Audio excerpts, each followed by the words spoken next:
What are maybe some of the not so obvious ways that made playing today a little more difficult than yesterday? Longer clubs into the par fours. Par fives were still downwind. At least when I played them, they were downwind, so you could still get to them. But a lot longer clubs into the holes that yesterday we were trying to take advantage of. How's the?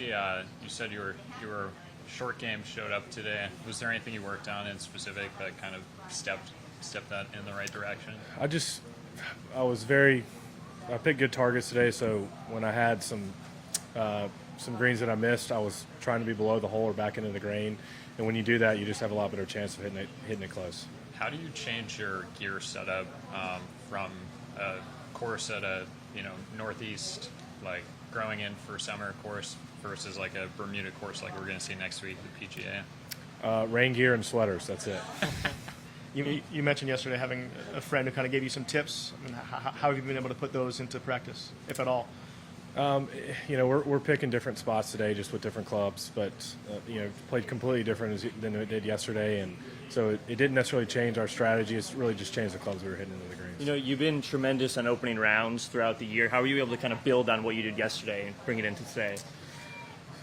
I guess just being a little bit more comfortable in that position, playing well the last couple Thursdays. It's just feel like I've been there now 3 or 4 times, so trying to just build off that and build into Friday and then Saturday and Sunday. I mean, it's a 4-round tournament. They don't give any points or money out on Thursday, so I got to keep it going.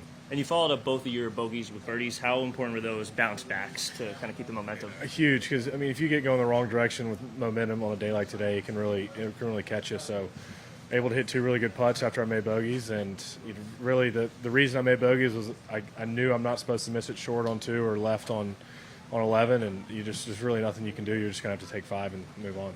What do you think you've learned about having these first round leads, first rounds where you're near the top of the leaderboard? What do you think you've learned about the experience of being in that position?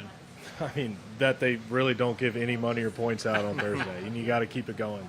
I mean, it's great to have a good opening Thursday. It puts you in good position, but it doesn't guarantee anything. So I got to keep my head down and keep moving. Thanks, Keith.